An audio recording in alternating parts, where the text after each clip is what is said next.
Hello guys, welcome you all. So this is S और इस video में हम लोग रिवाइज करने वाले हैं मोल कॉन्सेप्ट के सारे क्वेश्चंस, कैसे क्वेश्चंस को अप्रोच करना है। तो मैंने प्रीवियस वीडियो में बताया था कि मोल्स को किस तरीके से रिवाइज करें, सारा थ्योरी मैंने बता चुकी हूँ पहले ही, तो आप उसको रिवाइज कर सकते हैं। तो let's solve this question. Okay guys, तो हमारा पहला क्वेश्चन है which has the maximum number of molecules. आपको 4 ऑप्शन दिए गए हैं, आपको बताना है कि किसके अंदर सबसे ज़्यादा नंबर ऑफ मॉलिक्यूल्स है। तो पहले हमको मॉलिक्यूल्स पूछा है किसके अंदर ज़्यादा है, तो पहले हम क्या निकालेंगे, मोल्स निकालेंगे। तो अगर हम SO2 का निकालते हैं तो SO2 का वेट 64 ग्राम अपॉन SO2 का मॉलिक्यूलर वेट 64। तो मतलब कि आया एक मोल के अंदर होता है Na एटम्स। Na कितना होता है 6.022 इंटू 10⁻23 एटम्स गाइस। अगर हम निकालते हैं CO2 के अंदर, तो CO2 के अंदर क्या होता है गाइस, 44 अपॉन 44 मोल्स। इसका मॉलिक्यूलर वेट भी इतना ही होता है। तो यहाँ भी आया again same, Na is equal to 6.022 into 10⁻23 atoms. Again same आया। अगर हम ओजोन का निकालते हैं, O3 का निकालते हैं, तो O3 का क्या हो जाएगा अगेन गाइस 48 अपॉन ओजोन का मॉलिक्यूलर वेट 48। अगेन सेम एक मोल Na एटम्स।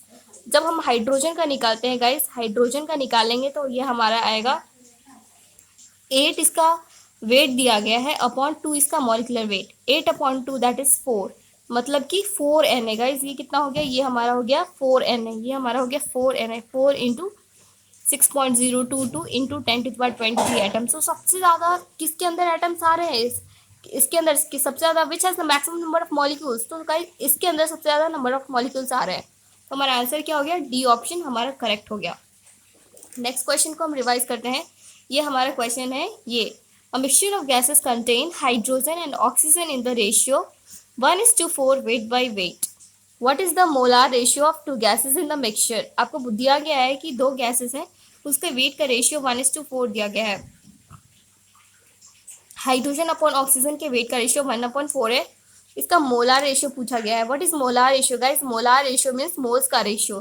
तो number of moles upon hydrogen upon number of moles of oxygen का रेशियो पूछा गया है। तो अगर हम number of moles of hydrogen निकालना चाहें तो वो क्या हो जाएगा, हाइड्रोजन का वेट आपको 1 दिया गया है अपॉन मॉलिक्यूलर वेट 2। अगर हम number of moles of oxygen निकालना चाहे तो वो कितना हो जाएगा गाइस, इसका वेट दिया गया है 4 अपॉन इसका मॉलिक्यूलर वेट है 32। ये कितना हो गया 1/8। बट हमको मोल्स तो नहीं पूछा, हमको तो मोल्स का रेशियो पूछा है। सो 1/2 डिवाइड करेंगे 1/8 से, तो ये मल्टीप्लाई में हो जाएगा 8/1। सो गाइस 4:1 आया। तो इसका आंसर क्या हो जाएगा गाइस, का आंसर हो जाएगा 4:1। नेक्स्ट क्वेश्चन है हमारा ये कि 10 gram of hydrogen and 64 gram of oxygen were filled in a steel vessels and exploded. Amount of water product in the amount of water produced in the reaction. Okay, आपको बोला है कि क्या कि आप एक स्टील ले लिए हो, इसमें आप हाइड्रोजन और ऑक्सीजन को फिल कर दिए हैं। हाइड्रोजन का आपने लिया है 10 ग्राम, ऑक्सीजन का लिया है आपने 64 ग्राम। तो आपको बोल रहा है कि आप बताओ कि वाटर कितना बनेगा। भाई हाइड्रोजन ऑक्सीजन एक जगह होंगे तो पानी तो बनाएंगे, लेकिन कितना पानी बनाएंगे वो बताना है आपको। सो गाइस अगर हम बैलेंस रिएक्शन लिखे तो 2s2 प्लस ऑक्सीजन कितना होता है, 2 मॉलिक्यूल्स ऑफ S2 ये बनाता है ये रिएक्शन, आपको ध्यान रखना है। ठीक है, ठीक है। तो अब हम क्या करने हैं, हम इसको मोल्स निकालते हैं। ठीक है, आपको निकालना है कि वेट कितना दिया है हाइड्रोजन का 10 अपॉन इसका मॉलिक्यूलर वेट कितना होता है 2। तो हाइड्रोजन के कितने मोल्स आए, 5 मोल्स आए। ऑक्सीजन के सिमिलरली निकालते हैं तो 64 ग्राम दिया हुआ है, और इसके मोल्स कितने हो जाएंगे 64/32, दैट इज 2 मोल्स हो जाएंगे, है ना। तो गाइस 5 मोल हाइड्रोजन जो है वो आपको क्या बोल रहा है कि इसके मोल्स कितने हो जाएंगे 64 upon oxygen that is 32। Sorry, oxygen का 32 नहीं लेंगे गाइस, एक मिनट, नहीं नहीं हमने सही लिया है यहाँ पे, यही होगा। ठीक है, तो अब हम देखते हैं। ठीक है, 64/32 मॉलिक्यूलर वेट तो 32 होता है ना, तो 2 मोल ही आए।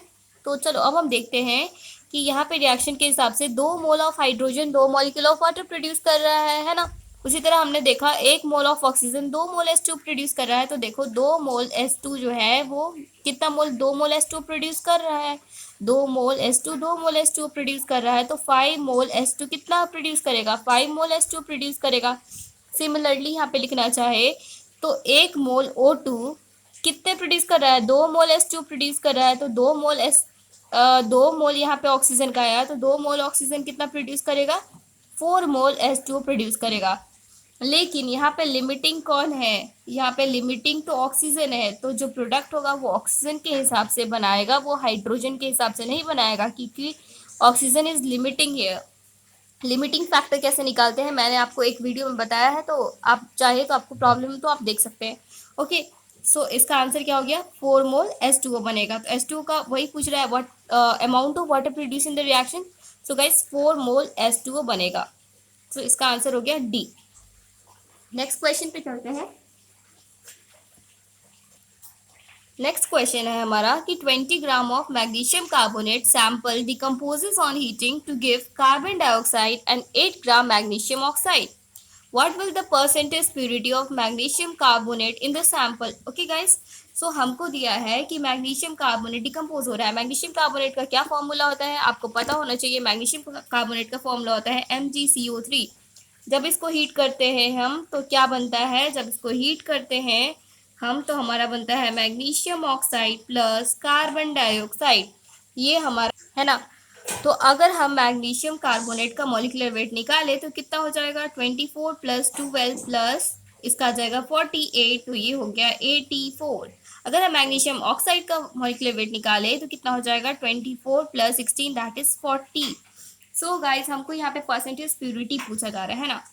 तो देखो गाइज यहाँ पे बोल रहा है कि 84 ग्राम मैग्नीशियम कार्बोनेट जो है वो 40 ग्राम मैग्नीशियम ऑक्साइड को प्रोड्यूस करता है। ओके, सो 1 ग्राम ओके इतना 40 ग्राम मैग्नीशियम कार्बोनेट इतने से प्रोड्यूस होता है, लेकिन यहाँ पे क्वेश्चन में कितना प्रोड्यूस हो रहा है, 8 ग्राम। तो हम लोग यूनिटरी मेथड लगाएंगे। तो अगर हमको चाहिए 8 ग्राम मैग्नीशियम ऑक्साइड तो 84 अपॉन 40 इंटू 8 करना होगा। तो इतना मैग्नीशियम कार्बोनेट जो होगा इतना gram 8 gram magnesium carbonate magnesium oxide produce कर रहा होगा। तो इसको सॉल्व करेंगे, 8 वन 8, 8 फाइव 40। इसको सॉल्व करते हैं, डिवाइड करते हैं। तो जब हम इसको डिवाइड करेंगे गाइस, जब हम इसको डिवाइड करें तो ये आया 84/5, मतलब कि ये हो जाएगा हमारा 16.5। मतलब कि 16.5 जो ग्राम मैग्नीशियम कार्बोनेट का है वो जो है वो हमारा 8 ग्राम मैग्नीशियम ऑक्साइड दे रहा है। 8 ग्राम मैग्नीशियम ऑक्साइड दे रहा है। तो हमको मैग्नीशियम कार्बोनेट का परसेंटेज प्यूरिटी पूछा है। तो एक्चुअल में कितना था, 20 ग्राम था सैंपल में, हमको मिला कितना, सॉरी कल, तो हम इसको ऊपर लिखेंगे ना, 16 पॉइंट हमको मिला और एक्चुअल कितना था 20 इंटू 100 करेंगे तो ये हमारा परसेंटेज प्यूरिटी निकल जाएगा। तो इसको सॉल्व करना है तो ये हुआ 8.4, that is 8.4 into 10 that is 84%। Okay, so that next question solve करते हैं। ये हमारा नेक्स्ट क्वेश्चन है, ये प्रीवियस ईयर का नहीं है, ये मैंने ऐसे ही दिया है आपको। तो हम लोग ये क्वेश्चन सॉल्व करते हैं, ये प्रीवियस ईयर का है। ठीक है, ये भी मैं करके बताऊंगी। अभी एक ऑर्गेनिक कंपाउंड है, चलो गाइज ये क्वेश्चन सॉल्व करते हैं। तो एक ऑर्गेनिक कंपाउंड है, जब उसको एनालिसिस करते हैं उसके अंदर हमको मिलता है 71.7% क्लोरीन, 4.0% हाइड्रोजन एंड रेस्ट जो होता है कार्बन। अगर इसका मॉलिक्यूलर वेट 99 है तो हमको मॉलिक्यूलर फॉर्मूला कैलकुलेट करना है। सो यहाँ पे अगर हमको मॉलिक्यूलर फॉर्मूला कैलकुलेट करना है उससे पहले हमको एम्पेरिकल फॉर्मूला कैलकुलेट करना होगा। तो पहले जो जो परसेंटेज जो जो एलिमेंट दिया हुआ है वो लिखिए। ठीक है, तो सबसे पहले क्लोरीन दिया है, उसके बाद हाइड्रोजन दिया है, उसके बाद कार्बन दिया है। तो क्लोरीन कितना दिया हुआ है, 71.7%। हाइड्रोजन कितना है, 4.04%। और हाइड्रोजन कितना है और कार्बन का कितना आएगा, 24.26। कैसे निकाला, इन दोनों को ऐड करके 100 में इससे माइनस कर देना है, उतना ही कार्बन का बचेगा। अब आपको इसको डिवाइड करना है इसके मॉलिक्यूलर वेट से। आपको पता है इसका मॉलिक्यूलर वेट होता है 35.5, इसका कितना हो जाएगा 1, इसका कितना हो जाएगा 12। तो इसका गाइस 2 आएगा और ये 4 आएगा और ये कितना आएगा 2 आएगा। तो गाइस सिंपलेस्ट रेशियो करेंगे तो 1:2:1 आएगा। तो फॉर्मूला क्या हो गया, Cl 1 हो गया, हाइड्रोजन 2 हो गया और Cl 1 हो गया। ठीक है, जब इसका मॉलिक्यूलर वेट निकालेंगे तो 35.5, ये कार्बन है आपका, 35.5 प्लस 2 प्लस कार्बन का हो जाएगा 12। सो गाइस इसका जब इसको जब हम इसको ऐड करते हैं तो हमारा आता है 49.5। ओके, और मॉलिक्यूलर वेट कितना दिया हुआ है, ये एम्पेरिकल वेट आया 49.5 और मॉलिक्यूलर वेट दिया गया है हमारा 99। तो जो मॉलिक्यूलर वेट होता है वो होता है n इंटू एम्पेरिकल वेट। तो n कितना हो जाएगा, मॉलिकुलर वेट आपको 99 दिया हुआ है, 99 upon empirical weight that is 49.5। तो गाइस ये डिवाइड करेंगे 2 आएगा, तो आपको मॉलिकुलर फॉर्मूला को इम्पेरिकल फॉर्मूला से 2 से मल्टीप्लाई करना है। इम्पेरिकल फॉर्मूला क्या है, Cl carbon, this is carbon. So आपको इसको 2 से मल्टीप्लाई करना होगा, क्योंकि n की वैल्यू 2 आई ना, तो इसको मल्टीप्लाई करेंगे तो कितना आएगा, Cl आएगा 2, हाइड्रोजन आएगा 4 और कार्बन आएगा 2।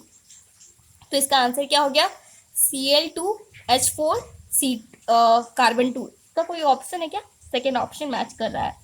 इस क्वेश्चन का ऑप्शन नहीं दिया गया है, ये ऐसे ही क्वेश्चन था, प्रीवियस ईयर का था भी नहीं, तो वीडियो लंबी हो चुकी है तो हम लोग यहीं पे स्किप करते हैं इसको। ठीक है, thank you guys for watching this video, please like and share, thank you so much.